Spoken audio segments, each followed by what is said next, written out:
Woo! It's chilly out there, but it's Monday and we're ready to go. Welcome into Kaboly and Mack alongside my good friend Mark Kaboly. I'm Chris Mack. Thanks to all of you who have been checking in. The numbers once again in the month of February through the roof. Kaboly. Things are going well. We got to thank our presenting sponsors, the Dan Heck team, heckteamhomes.com, HAECK. teamhomes.com. You're going to buy, sell, do both a home in the Pittsburgh area. They're the people to take care of you. Dan, Michelle, Jeremy, the whole team. Heckteamhomes.com, the presenting sponsors of Kaboly and Mack. Thanks to all of you joining us on X, on Facebook, on YouTube, live. What'd you do? You changed the background. Why'd you do that? It was not jiving with my complexion. Because if there's a guy that's worried about his complexion, it's you. Got a fresh cut. Got to show it off. You are looking good. You're looking good. I like that. That. This is fresh. I need a little shave, a little touch up here. But yeah, you're looking good. Have you ever you ever considered dyeing the hair at all? People ask me that all the time. You know what? Grays, I think that ship has sailed. Yeah. You have to be on top of that really early. Yeah, you do. Can't show up from being this to Joe Paterno. There's a lot of reasons you can't just show up as a Joe Paterno. That's a lot of reasons that's a bad idea. You would be shocked to know how many media members dye their hair. Oh, a lot of them. I didn't mention anybody. Whoa, shots fired. Well, he dyes his beard. I'm like, dude, your beard grows in 4 seconds, so why would you even worry about it? Well, I was planning on asking Yoey if you wanted to come on later this week with the trade deadline being on Friday. I guess we can scratch that one for this week. Oh, he's the one that tells me. He tells me he goes to Giant Eagle and gets the Just for Men. Like, you could probably buy that cheaper at like Walmart or Target. But go Dollar General. Just get some shoe polish. I bleached my goatee maybe 25 years ago. Then when it grows out, I look like Cody Rhodes, It was weird. Did you do that back in high school? Put some sun in your hair when you went to the beach, when you went down Ocean City? I don't think Squeeze a little bit of the lemon juice in your hair to lighten it up while you're in the sun? No. That was a big mid-90s move. That's a big Baldwin thing. I don't know. I heard they did it out in Belle Vernon, too. That's what I heard. So you dropped a 7-round mock draft like seconds before the show starts. I had no time for us or plan for us to talk about that, but we might have to now. Massive Elimination Chamber. We have to talk about the Cena heel turn. And the Steelers fell short on maybe a trade. I don't know how serious they were about it or not, but we can get into all that. Oh, and the combine. Did you sit around and watch dudes playing football in shorts this weekend at all? As limited as I can. You know what's very good about that now is you can just go online and you're like, Luther Burden's in 2 minutes and 15 seconds. There's your entire combine. I see what I need to see. My son wanted to do that yesterday morning. He wanted to just scroll through YouTube and watch combine clips of the quarterbacks. So we did that for a little bit. I laughed at Will Howard sucking. It was hilarious. Come on. What? Will Howard throws some 3 to 4 bad passes, but he had a spectacular season. I mean, I would defer to the season rather than the combine throws. I usually would too. We can argue about the combine later if we have time. But I think Will Howard was a product of his offensive coordinator and his very talented wide receiving core at Ohio State. But that's a topic for later. Sounds like somebody who may have went to a Big Ten college who's a little sour. What am I sour for? They didn't. When's the last time Penn State beat Ohio State? It's been a bit. Okay. It's been a little while. Coming up on 10 years or so. Anyway, we could talk about that. I wanted to start with this before we get into the Elimination Chamber stuff. Deebo goes to Washington. You'd been a big proponent of going after Deebo if you could get him on the cheap.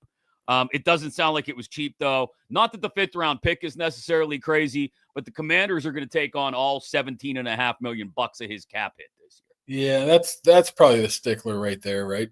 Yeah. Who cares about the 5th-round pick? They gave up a 5th-round pick for Mike Williams.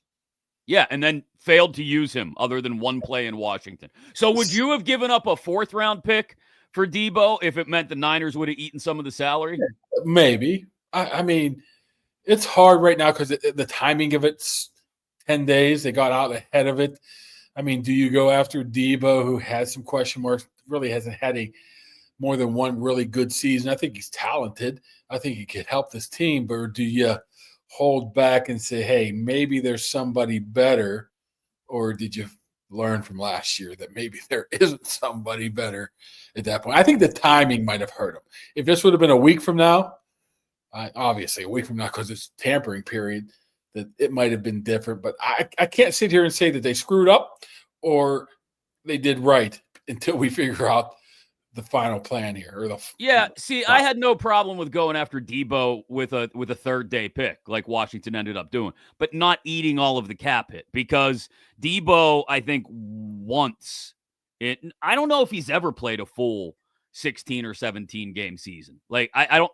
He's had a couple 15-game seasons, but he's always dinged up. He's always less than 100%, it seems like. He's always on the injury report, and it's because you got a guy who's admittedly he's strong, right? Like he's 6 foot, 215, 220, depending on how in shape he is when he shows up for camp, which is debatable. But like he's a strong dude. He can take hits, but when you get used like a running back and you're built like a wide receiver, which I think he is, then you're just not built to withstand all that physical punishment sometimes, I think. Yeah, I wasn't paying attention to what you're saying. What are you busy doing over there? I was clicking on the comments to see how many times Justin's tweeted or texted messaged us already, not knowing, and it's only been 3. So I was confused. Justin's busy. He's all over the show. I think Justin may have been one of the people who the last couple of weeks when we did Kaboly and Mack After Dark was happy to join late at night, but also was dying for the regular schedule to come back. He was one of those he's highly involved in the comments. And we appreciate people like Justin who are highly involved in the comments. So if you want to jump in as well, feel free. I think I know what you're talking about, though. The thing I worry about now is maybe 7 days from now, you do look back and say, man, they screwed up with this Deebo thing. They could only got him for a 5th-round pick and $17 million. That might not be bad. 1-year contracts aren't terrible. It's 1 year. Yeah, it's 1 year, and the cap's going up a big number too. But I think I'd rather use that money if I'm going to use $18 million in the wide receiver room, use that and then some to like make a legit run at like a Chris Godwin for a couple years. There's another Penn Stater, okay. But it's too lame. I can't help it. They produce Penn State. They produce decent wide receivers. You'd have 2 lame duck wide receivers, 1A and 1B then, right? I don't know if that's the best. You're saying if you brought Deebo in. Yeah, that's a good point too. You don't need that.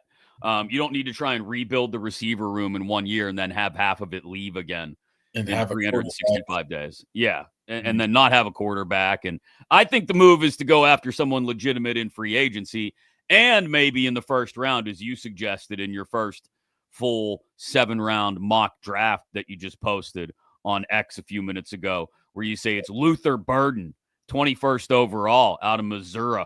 So fluid, man. I'm sure that free agency would dictate some of that, maybe not a ton, but a little bit, and just how the draft board would break. If you got some big stud defensive lineman at 21, I don't know if I'm going Luther Burden at that point, right?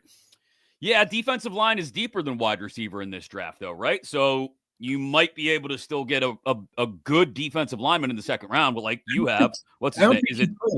You don't think you can get a good defensive lineman in the 2nd round? Well, you're going 21 overall. You better get as sure bet as you can possibly think. Yeah, you better get the next Cam Hayward, right?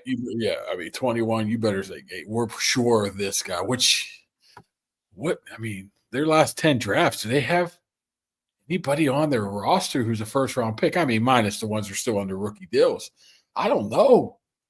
I think TJ maybe. TJ. Cam and TJ might be it from 2011 on, 1st-round picks. You got Edmonds, Burns, Najee. Yeah. April-ish, I guess. And in the last episode, someone corrected me on YouTube, and I got to thank them for the correction. I said that Najee was an Omar pick. Najee was not. He was the last Colbert first-round pick. Here nor there. The sentiment remains the same. They have not exactly nailed it on skill position players in the early rounds of the draft. In the late Colbert, early Omar era. How about that? Is that generalized enough? Pickett, right? Yeah, exactly. So, and we could argue whether Pickens is working out or not right now, like physically on the field. Okay, great. When he runs his routes and finishes plays and the ball's thrown to him. Otherwise, meh. I don't know. So, yeah, that feels like, you're right. If there's a stud D lineman who falls that far, you jump on it. But I think it's more than likely you have your choice of wide receiver there, Burden, Egbuka, and you take one of them, and then you come back around to one of those D linemen, like you have Walker from Kentucky, Deion Walker. Big monster. What a monster that guy is, right? 6'7". There are some linemen in this draft, offensive and defensive, who are just massive human beings, like 6'7", 6'8". It's like freaks. It's like Shaq Diesel, baby, actually being a defensive lineman. Yeah, who can move. Right. Shaq in his prime, Yeah. So sorry, Pickett was Colbert's last first round pick. Thank you, Mark. Well, Omar was pretty much. Yeah. I wouldn't say that he made the pick, but he was highly involved because they knew he was going to be the GM at that point. Formalities, Marshall and Justin are correct, and everyone else who says that's Colbert's last first round pick, you are correct. Formalities, you are absolutely right, and I don't mind being corrected because there's nothing wrong with people telling you you're wrong when you're wrong. Got to thank Southwest Greens, southwestgreenspa.com. Tell Jake we sent you. You want to get the yard fixed up just in time for spring. It's freezing cold out there today. It's going to rain all day tomorrow, probably. I don't know. That's total guess because it's March in Pittsburgh. And if it's not raining today, then it will probably rain tomorrow. Your yard will be a mud pit. You don't want to worry about taking care of it, getting the grass to grow, cutting it in the summer, watering it, all that kind of stuff. Why do you have a rubber duck? You're talking about a lot of water, so. Okay. Fair. Little rubber ducky action. You won't need it, though, when you have Southwest Greens. That's the best part. The lawn's going to be beautiful. Best-looking lawn in the neighborhood. You won't have to water it. You won't have to mow it. They install it. They take care of everything. Even if you just want a little corner of the yard where maybe you do some putting to get ready for your golf game on the weekend. Maybe you want a little play area for the kids, a pet area. It's all good. Pets can go on it. It's artificial grass. Doesn't matter. Pets can go on it. Cleans right off just like real grass. It's fantastic. SouthwestGreensPA.com. They're busy getting people ready for the spring. They'd like to get you ready as well. Yeah, I heard we said last time they're pretty booked up, huh, man? You better get on that call. Yeah, absolutely. They're slammed for like the next month and a half, Jake was telling me. So that's you wait. Yep. You guys thought that old Kaboly and Mack wasn't going to get it done, and then people start taking care of each other, and that's what we like to hear. Like I have Impact HVAC coming over later. They're supposed to be here in like an hour. Yeah, woke up this morning, furnace broke. Well, maybe not broken, but like the heat wasn't running. So, well, you should have told him come a little early, jump on the pod. Maybe we'll see when he gets here. If he gets here, maybe they jump right in. Well, maybe have enough room in your little, Samuel. We have enough room in your little corner thing there. Yeah, sure. What's behind door number 1 there, by the way? I've always wondered. Ironically enough, the furnace. You want to see? Really? So he would be there. Right there. You see the furnace and the water heater. The problem right now. Yeah. Oh yeah, you gonna fix it for me? Yeah, I'm gonna call up. You're gonna call Impact HVAC. Yes. Yeah. Now he comes right now. We have to shut the podcast down. No, we don't have to shut it down. He can just work behind you. He can work right behind the door. That's why the door's there. That's why we built the room. So that I'm not sitting here with a furnace behind me. Okay. You know what? I went to South Hills Village on Saturday and I messaged you. If it wasn't 7 trillion people there, I would have went in to saw the guys at first and goal. Yeah, you should have. An amazing amount of people. I guess I screwed up going at like 3:00 on a Saturday. Oh, I'm like, I waited. I'm like, forget this. So is this a tradition you and the boy have where you have to get him a new WWE figure every time there's a PLE? what? I found a better option now. Rather than go to Target, there's a collectible store right in Library Doramon area. And they just got buckets and buckets full of loose toys and wrestling figures. He dove into there head first, man. Really? Like a couple bucks each. Old school too? Not just. Oh, he looks at me and says, "Yeah, the face scan's not good on this one." I'm like, "Huh? The face scan? What do you mean?" I guess when the older school ones, when they did the face scan, it doesn't really look like that. Like you find an old Roddy Piper, it doesn't really look like Roddy Piper. It just looks like a random face. He went with old Bray Wyatt. He went with DX with Shawn Michaels and Trips. Went with Sami Zayn, and I think he found the Goldberg he was very happy with. I saw you post that. He was excited about the Goldberg? Yeah, all 5 of them were like $15 or something. Jeez, look at that. How's he doing? Since we're talking about this now, let's get back. Let's get into Elimination Chamber. How's he doing, the kiddo, with the Cena heel turn? I know you posted that he was very upset. He was happy at first. Then he turned and he sat on the couch and just wouldn't say anything for about an hour. And now he's like, I don't care. I don't care. I like thugonomics. So it doesn't matter what Cena does. He's all in on it. The funny thing is he's a big Cody guy. So I don't know how he's balancing that. He's not going to be able to. He's got about a month and a half to get it together and figure out what he's going to do. I told him to be a heel himself today at school. It was he had to wear a hat day. I said, "Why don't you wear your John Cena hat?" Yeah, school? Why not? He didn't do it. Did he wear one at all? What did he go with? Yeah, he wore a St. Patrick's Day little one. I'm like, "What are you doing?" No, that's no. He said, "Well, this is silly, but what a wrestling event of the ages." 41 days now until, WrestleMania 41. How about that? You like that, Kaboom? It's almost like 40 days and 40 nights of Lent. Yeah, it's pretty much on the same timeline, right? Because when's Lent start? Wednesday, right? This 5th? Wrong person here. It's not like my kids went to Catholic school for 4 years. Yeah, no, same. Not like I didn't go for a little bit too. Yeah, Ash Wednesday is this week. So Lent will start. Yeah. What about Shrove Tuesday? Fat Tuesday. Tuesday. Is that where you eat pancakes or something? That's where you eat whatever you want, man. It's Fat Tuesday. I know there's a lot of pancakes going on. Yeah. So let's go chronologically here. Because I want the Kaboom breakdown on everything we got during Elimination Chamber. I'll be honest.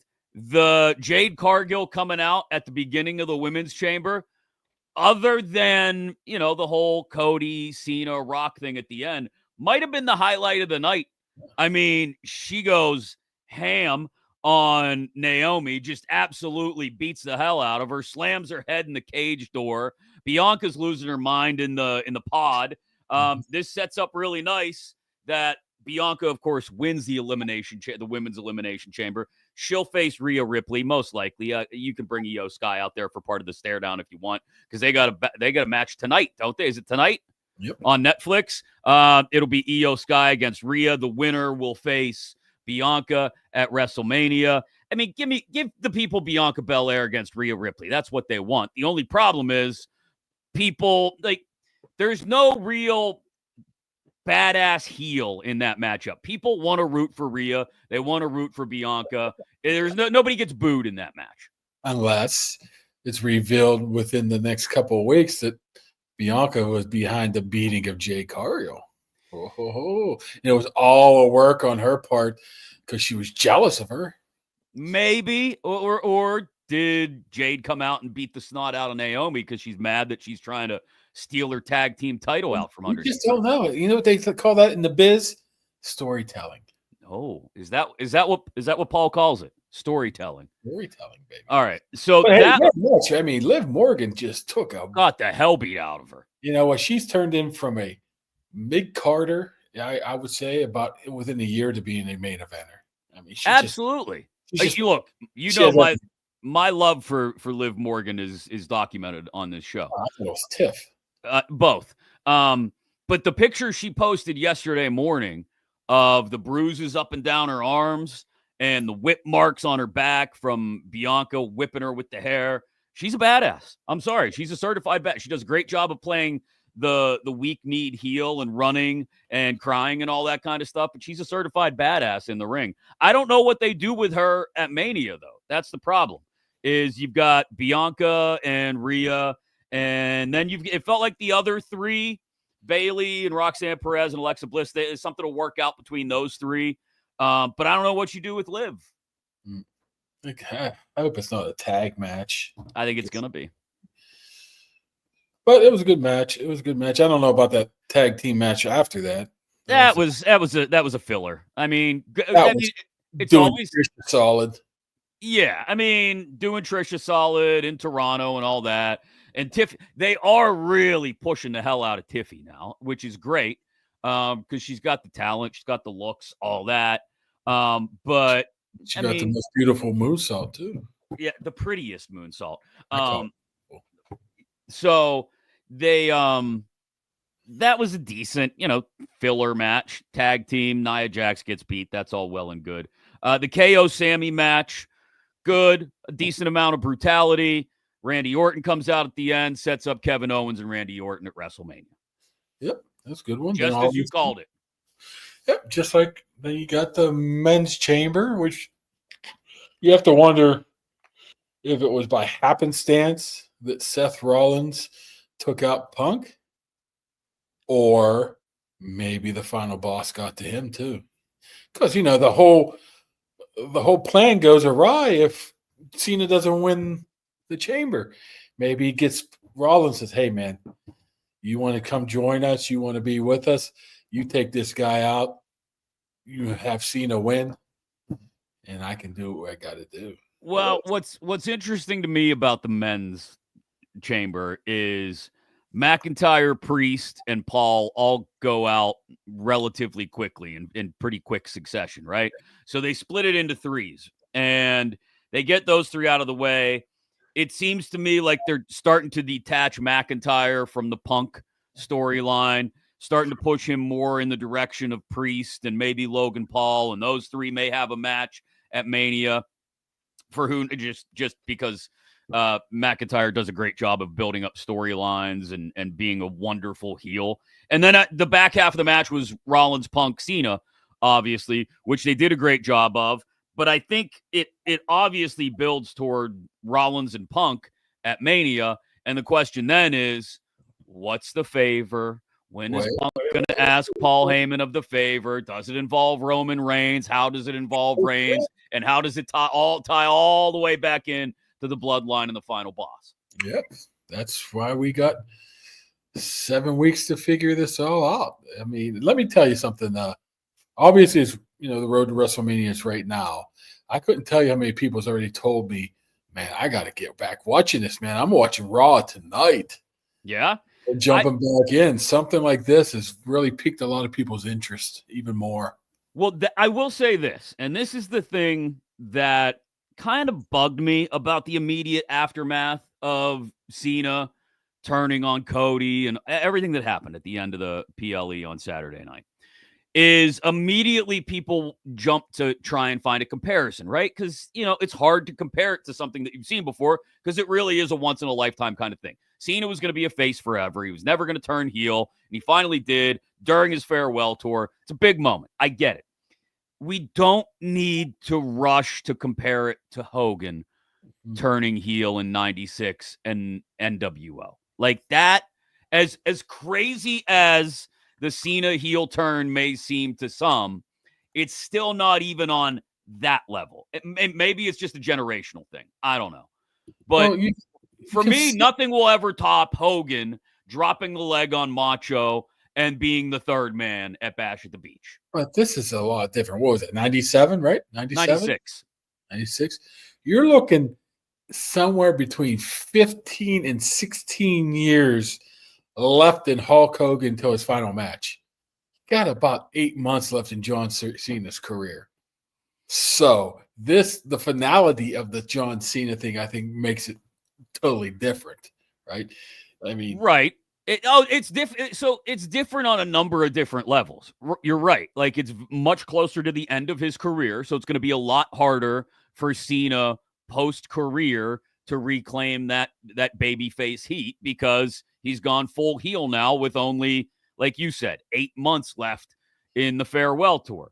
Totally adds up that it's completely different from Hogan in that way. Hogan got a whole second run out of that when he was still not in his prime, but, was still able to draw the kind of heat despite being limited in the ring that he did. But I guess my point is, like, it can be its own thing.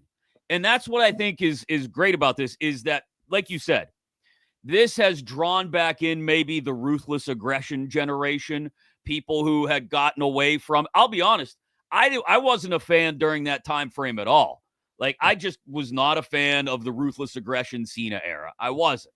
It was too cartoonish for someone in their 20s who was just coming off of the DX and NWO and the Attitude Era. It felt babyish, so I wasn't a big fan of it, got away from it for a long time. This draws me back in as a fan because it's The Rock, it's the Attitude Era. It draws the Ruthless Aggression Era fan back in with Cena, and now you've got the modern-day fan as well. It's really tied.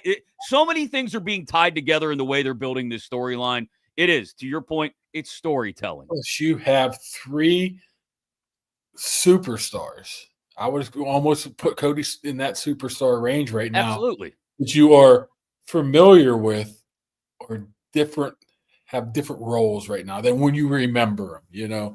The heel Cena, from The Rock, from, the goofy catchphrases to the final boss, corporate guy to Cody being, whatever he's going to end up being, which should be different. But I think the interesting part is going to go moving forward is, can John Cena make us believe he's the bad guy? I think he's capable. And is he believable? I think why dropping the mic in the post-match press conference and just walking around stone-faced works is because when Cena talks, people cheer. Cena, like the doctor of thugonomics, people cheer for that. They like it. As cheesy and corny as it is, that's why they love Cena. The more Cena just goes around and honestly doesn't come back all that often, comes back once a month, kicks somebody's ass on The Rock's behalf, and then disappears again, more than likely Cody each time. I think it's better. That's going to help. He's not going to be an every week, every day occurrence. He's going to pop out. That would, I think, be able to save that.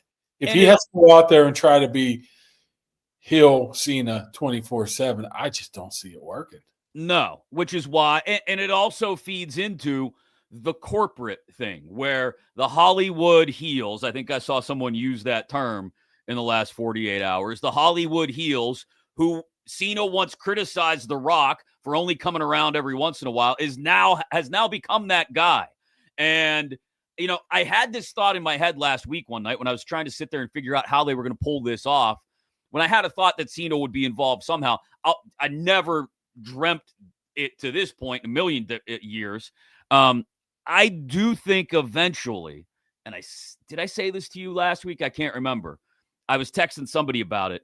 I do think eventually it will all come back around at WrestleMania 42. Don't forget, Hunter loves the long-term storytelling too. It will come back around at WrestleMania 42 to where we finally get the Cody turn, I think, where in New Orleans, which is the very same place where The Rock gave Cody the offer in the first place to give him his soul. Again, the long-term storytelling with Mania being in New Orleans next year. I think that's the long-range plan. But the other part of it is you got to just kind of sit back and enjoy it too. Like, there's things that happen that you have no idea are happening at the time, like the 1, 2, and the 3 like this that The Rock held up. The same way Heyman counted to 3 a couple weeks after that. The 2 when he did the throat slash.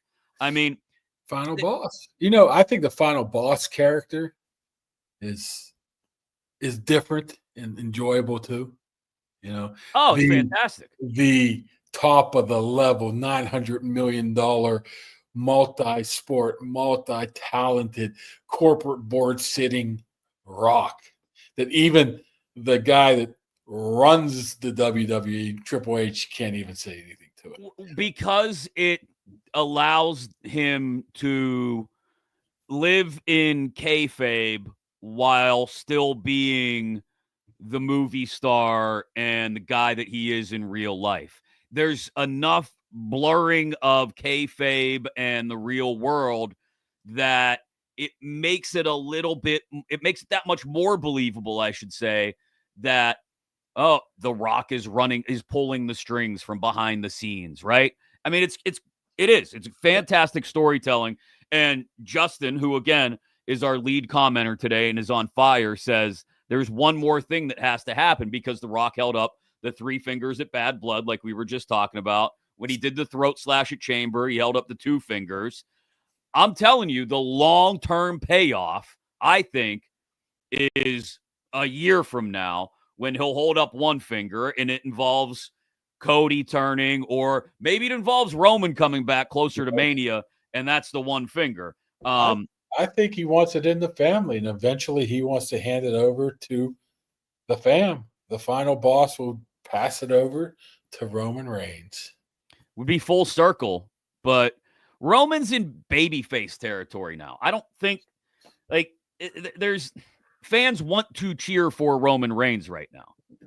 How about how many straight years did they booed him when he was in the right? And they've come around on it, right? Because he lost the belt and Cody's so I do think, again, this is the best part of it. There's multiple different ways to interpret all the different stuff that you're seeing, from the number of fingers being held up to, how it plays out, the Punk Paul Heyman favor that rolls into this at some point too.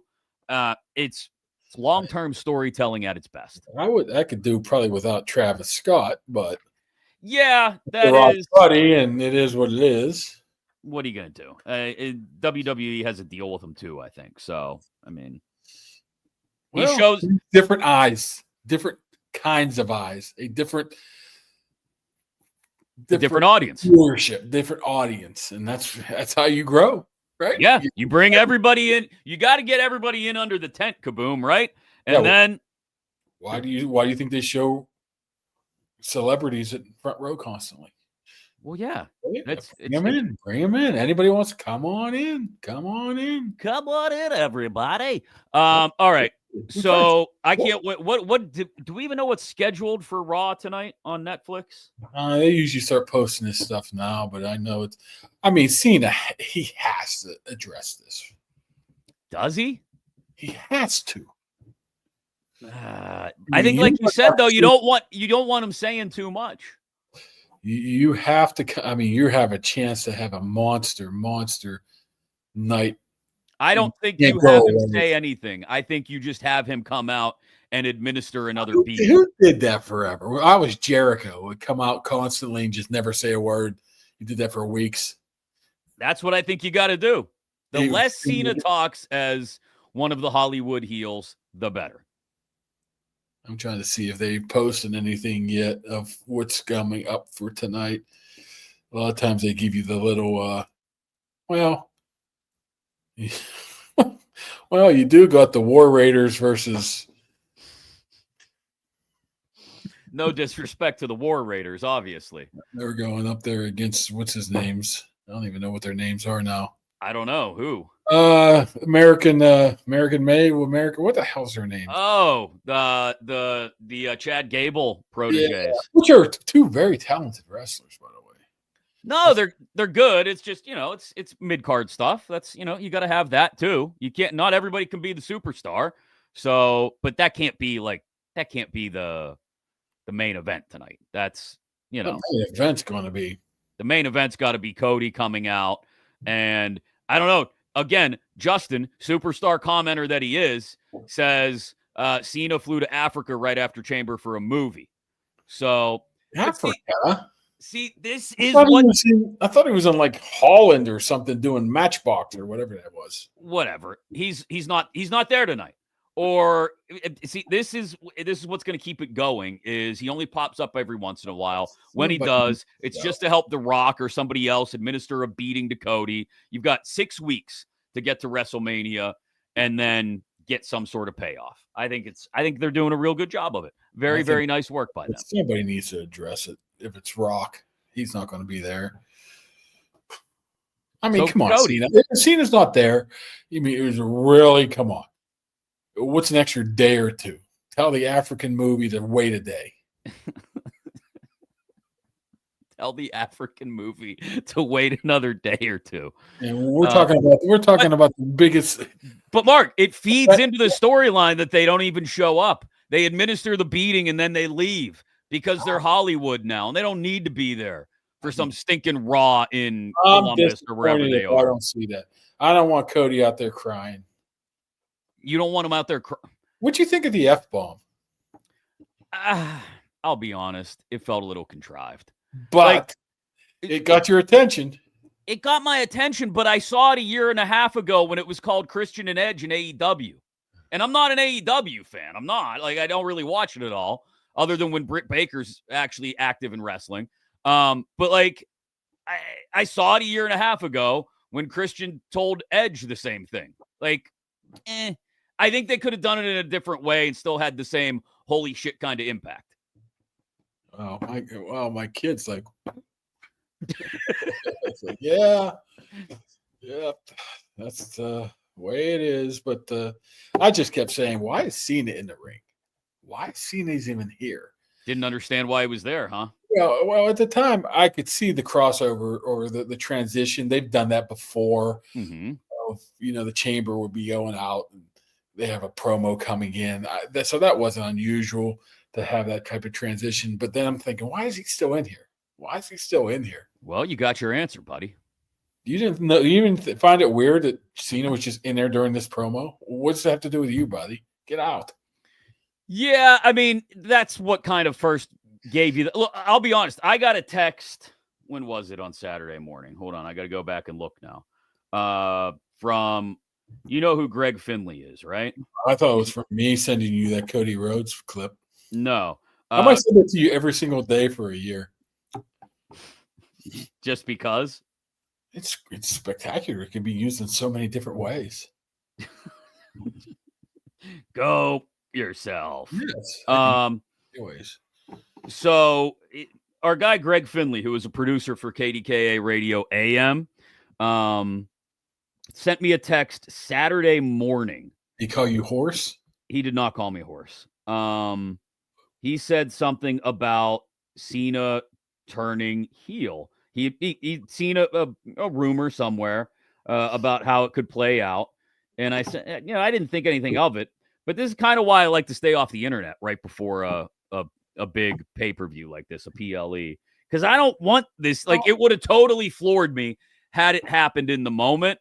And I had not had an inkling of, and again, I thought about Cena being involved somehow. I didn't think it would be like him turning that way. See the post-game presser, though, the lengths that Triple H went to keep this a secret. Yeah. I mean, the fact that he wouldn't even tell the production people until it was absolutely necessary. What did he say? He said, hey, I'm taking over communications right now. To that point of that's how much they protected it. Yeah, I mean, you have to, because if it gets blown, things get blown in a real quick way, and then it's just not the same. But yeah, so I think they're building it up perfectly, keeping all the avenues open for all the different storylines. And it's going to be something to see the way they build up to it over the next 6 weeks. Again, I think Tony from Impact HVAC is about to be at my house to fix the furnace. You absolutely got to get him on the. If he gets here while we're still talking, I will. But we only got one more thing to get to because I mentioned the combine earlier, and I saw yesterday morning, and there's a reason he's on TV now rather than a GM of an actual football team. But I saw yesterday morning Mike Tannenbaum insinuate that Jackson Dart would not make it past like the 20th spot in the first round. You're right. I believe in what I see on the field a whole lot more than what I see at the combine. But I told you a couple weeks ago that this was going to be the guy that shot up people's draft boards after the combine because he's the most talented quarterback there without Sanders or Ward working out. And I had an idea that this would happen, and here we go. We're starting to get it. Jackson Dart's going to start getting mocked to, I don't know, somebody in the high to mid-20s. Yeah. And desperate teams. That's what I call that. At that point, you're thinking, geez, this guy's pretty decent. I have a chance to get him a 20 or 22, the Kenny Pickett syndrome. Well, I will say Jackson Dart is better than Kenny Pickett. Jackson Dart is better than Kenny Pickett. And I don't say that as a Penn State guy. I know you're going to fire that right back at me. I don't think he had a better senior season than him or final season than Kenny. No, but I think he's a better quarterback. Like, you can look at those two things and separate them. Kenny had a really good senior season. I mean, no doubt. Nobody's arguing that. So did Jackson Dart. It was good, but not good enough, right? They didn't end up getting to the playoff. The need for quarterbacks in this league makes him. That's why he's there, not because of his talent. So I will agree on that point too. Like, I don't think Cam Ward or Shedeur Sanders should be top 5 picks. Like, they're borderline first-round quarterbacks, in my opinion, if we're serious about it and not panicking for quarterbacks as teams in the modern-day NFL do, which I get. If you don't have a quarterback, how far are you going to go? We talked about that after the playoffs were over. So I think Jackson Dart, everything considered, probably should be more of a second-day quarterback. But we know that because of teams being desperate to find quarterbacks, he's going to go much higher than that now. He's going to go somewhere in the 20s. Who drafts 21st, Mark? I would just... I'm not saying they should. I would turn saying they should. If he were there at 53, I'd think about it. Not at 21, but... I'd pull out the Rolex and start beating Omar with it. What are you thinking? You just did this a couple years ago. It doesn't work. Yeah. You know what? I was talking to Doran and Adam today over the fan, and they're telling me that Tyler Shuck's going to be a second-round pick. If Tyler Shuck is a second-round pick, I was so off the freaking chair. Tyler Shuck's, first of all, 37 years old. He'll be 26, I think, in September. Whatever. I was only off by a couple years. Second of all, he's Tyler Shuck. Like, he's going to be a backup in the NFL or a back end, number 1. He's Daniel Jones, right? That's what he is. He's Daniel Jones. And that's okay if that's all you're looking for. Like, didn't you have him?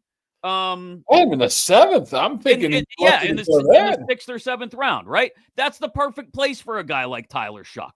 Take him in the 6th or 7th round and have him be your backup for the next 8 years to whoever your starter is. But he cannot be your starter. He can't go in the 2nd round. Just as we were talking about, he's probably going to bump up just because he's a quarterback, right? Who has some talent. So I'm still saying 3rd day. I'm not going 2nd day pick here. He wasn't very good at Oregon, right? Wasn't very good at Texas Tech, and had a good season at Louisville. Yeah, I mean, there are literally half a dozen quarterbacks like that in this year's draft. What about your boy Rappaport, by the way? Derek Carr, huh? Where did I hear that at? What are you talking about? He said the Steelers might be interested in Derek. Somebody said Steelers might be interested in Derek Carr. Really? Where did I hear? Who drafted him in the 2nd round of our mock quarterback draft? There's no way they're trading for Derek Carr. NFL Insider, is that what we talk about? Or should we say that maybe I should just say big things are coming or big changes are coming and leave it at that? You should. You'd be a little more vague and people will believe that you knew all along no matter what it is. That's how you do it. What all the breaking news last night and this morning about Justin Fields might be their quarterback? Jeez. It's crazy. What are we talking about here? We just regurgitate stuff and just make it a different day and act like it's new news? Yes. Welcome to the sports media news cycle in Steelers land. I just literally saw it. It might have been on Steelers Depot. Big fans. They wrote, Big Ben, what did he say? Big Ben acknowledged that somebody called him after, what was that, last year or 2 years ago, somebody got hurt quarterback. I thought he's already said this about 7 times. But he said it again on his podcast. So now it's nothing against them for writing it, but I'm just saying that didn't we already cover this? Yeah. That's the way things work this time of year. Just wait a couple days, do it again, and it's news. 1 week till free agency, bud. Settle in. 1 week from today, it's tampering period time. Why don't we just call it for the opening of free agency on March 10th? Why do we do this legal tampering crap? Just open it up. It's basically open anyway. Legal tampering, that's sort of an oxymoron. Right. So just say free agency starts on Monday. That's like me and you having a podcast, an oxymoron. It's something about moronic, yeah. Where's the HVAC guy at? He's coming. He's on his way, and he's going to get the furnace fixed. That's why we love the people at Impact HVAC. Like 60 degrees tomorrow. You better check that. You better do the whole tune-up. He's going to do the whole thing. Yeah. Make sure everything's good. Because I woke up this morning and I walked downstairs and the thermostat said it was 60 degrees in our house. No. So, yeah, that's probably not good. That's not good. You going to Venmo him or you still write checks? Nobody writes checks anymore. I think you're the only person that writes checks. Do you even have a Venmo? My wife does, but you can't. It's weird. You can't link two together. So I can't use the Venmo because she's linked to our bank account. So I can't use it. But can you Venmo somebody something for me? I'm guilty of the same thing. I don't really run the Venmo in our house. So I don't. I got my taxes done. And now it's either send your check in or whatever, or go online to pay. I'm like, what's wrong with that? All right, it's going to take me forever to figure out how to go on the How old are you? Seriously. How old are you? You can't figure out how to pay your taxes online. You hear about this? Pony pays everything through check. Doesn't surprise everything. Me. So he sits there. He might make money orders. Does he go to the grocery store like an 85-year-old woman and sit there and write out a personal check? It might be money orders. Do they still do money orders? Remember money orders? They do, but don't they cost like $10 to do one? Like you're wasting, literally paying money to give someone money. I just want to put a check in an envelope and put it in the mailbox. Well, I'm sure you can still do that. I'm sure they'll take it if you do that. But then I have to pay for a stamp. So, my God. They'll get you on the convenience fee. What is this convenience fee? I gotta pay for a stamp. It's 70. How much is a stamp now? Like 75 cents, probably. $95. I went to your buddy Yoli's on Sunday. Any business? Right before WrestleMania Chamber. Yeah. Gods, they were delicious, wasn't it? What'd you get? Well, we went with typical wrestling food. Some hoagies, some pizza. Nice. Actually, I had wings last time I was there. They were the full wing. Yeah. I'm not a full wing guy, but it was pretty good. Oh, they're delicious. They do a great job on the wings. They do an unbelievable job with the hoagies, the grinders. Everything. A hoagie and a grinder. Just where you're from and what you want to call it. You can call it a grinder if you want. Actually, yeah, I got some of that. Chicken parm hoagie. Woo. That's good stuff. We got to get up there. We got to get up there for a live edition of Kaboly and Mack live from Yoli's. I think we should do that. Oh, as long as I can get some papinola. Get some papinola. Maybe that's where we do the first round of the draft. Kaboom. What do you think about that? Some of us might have to work. You can work and do a show at the same time. I basically carry the thing for you anyway. True. People ask me about the podcast, and I'm like, hey, what do you do? I say, I show up. Yeah. I open my laptop, play with the background a little bit, pretend to listen for when Mac starts rambling. I have to I get the, are you ready yet, horse? Text. Let me take a pee first, and I'll be right there, buddy. Well, you made it just in time today. Real quick, since I mentioned Jackson Dart and we were talking about free agency. Quarterback musical chairs. If Stafford is going back to the Rams, who goes to, let's start here. Where does Darnold go? Sammy Darnold. Back to Minnesota. I think he goes to Minnesota. Giants, Jets, Raiders. I would guess. I would think he would. The Steelers aren't going to pay the kind of money that Darnold wants, right? Nor should they. I mean, I agree. I mean, we're talking about a very short sample size, and I don't think you could take that chance, especially with the money, unless the money's decent. But I doubt that. I would say the Raiders, maybe the Raiders. Okay. It's tough too because they don't have a ton of offensive weapons there. They do not. It would probably fit well in with the Jets, which we know that's not going to happen. That's not. No, there's no way he wants to go anywhere near the state of New Jersey or the city of New York ever again. I don't think, and I don't blame him. But that actually makes sense then. Okay, so Darnold to the Raiders. So then Minnesota just stands pat with J.J. McCarthy. You think? Yeah. All right. Rodgers to the Giants then? To mentor whoever they draft if they draft one in the top 3? If he's going to go somewhere. I would say 50-50 retire at this point. But wow. If he doesn't find the place he wants, he can play. If he's not assured a starting job, why would he come back? So he'd be assured the starting job. They tell him, you're our starter. That's what I'm saying. He better be assured that.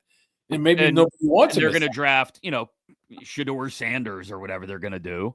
And that guy sits for a year behind Rodgers. Hey, he might end up being here. So I would say Jesus, I can't believe you did that again. You keep doing that. No, I'm just saying. I would never count out anything. I'm leaning towards he might not play. Rodgers retires. Okay. Then who do the Giants get then? Russie. No, I actually think Fields might end up going there. The Giants? Interesting. Giants or the Jets. But not here. Wouldn't it be funny if both Russ and Justin went to New York? I am still not 100% sold that Justin's going to not go somewhere else, Oh, no, I wouldn't be surprised if you – I would put it 50-50 right now. I mean, regardless of all the reports, I think that's what they want him to come back.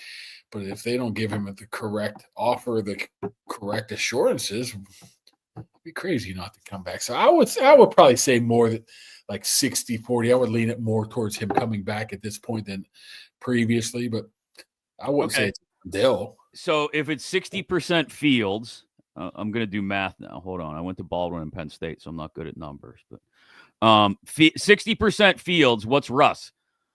Is he straight 40%? He's the Steelers quarterback? Yeah, I mean, if it's not Fields, it's Russ. So but you said Rodgers remains a minute possibility. Yeah, that's if. Like a 1% chance? Maybe for some reason. That's 101, Mark. That doesn't add up. Well, I went to Bell Vernon. So 59. You got failed algebra 4 times. No, seriously? College like 3 times. It was just not good.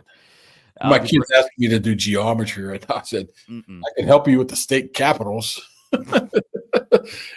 How many state capitals can you name? I can probably name them all. What? No. Come on. Absolutely. Just pull out a random one. Just a random. Now, were you tweeting? No. Yeah, I'm looking it up. You don't know. I'm gonna test you. I want to make sure I have them right. All right. Let's go Delaware. The greatest race, the Miracle Mile, baby. Dover, Delaware. Arizona. It's capital of Arizona. Come on. I want to assume it's Phoenix. It is. Louisiana. Baton Rouge. I remember that from the Brady Bunch. Baton Rouge. Baton Rouge. Vermont. Montpelier. Huh? Look at this. I'm just hammering them. Wyoming. Cheyenne, right? Jesus, you're good at this. Here's a good one. You won't know this one. Washington State. Capital of Washington State. That's a good one. I don't want to say. I know. That's why I asked you. Washington. Somebody's going to tell me here. No, you can't look at the comments. You can't look at the comments. It's cheating. I'm just thinking Huskies every time. I know it's not Seattle. Nope. Olympia. Damn it. What a pull. I think on that note, we got to end it. I can't get any deeper than that. You've just crushed it on state capitals, 5 for 5. I don't know how to do 2x minus y, z, whatever. I'd love to hear you make a play call in a huddle. Nah. I would be the guy that would be those people that look at the sidelines with the big, with the big cards. Yeah. And picture of like Chef Ramsay's face or something that means something. All right. Good work by you today. Thanks for opening the laptop and joining. Excited for Raw tonight. maybe later in the week, we'll break that down. And I don't know. We'll see if Yoey has time between dyeing his beard to join us to talk about the NHL trade deadline. I don't know. We'll see. The Penguins might not do anything, and they're a disaster anyway. So does anybody care at this point? And what happens with free agency less than a week away? A lot still to talk about. But thanks to Impact HVAC. Thanks to Southwest Greens, southwestgreenspa.com. And, of course, the Dan Heck team, heckteamhomes.com, for joining us. First and Goal Collectibles. We'll have to cook up another giveaway. We never heard from Larry, did we? We got to get Larry his plaque. No, we should have put a little disclaimer. It needs to be claimed within 30 days. Well, yeah, we're gonna give Larry a good week or something, and then we might have to cook up something else. We're gonna have to give it to Justin. Justin has been a superstar, I'll be honest. The man's all over the comments. Good work by you, Justin. Tell your friends, tell your family, tell your loved ones. If they're not watching Kaboly and Mack, they have no idea what they're missing. Go subscribe on YouTube, and we'll do it again in a couple days here on X, on the Facebook, and on the YouTube.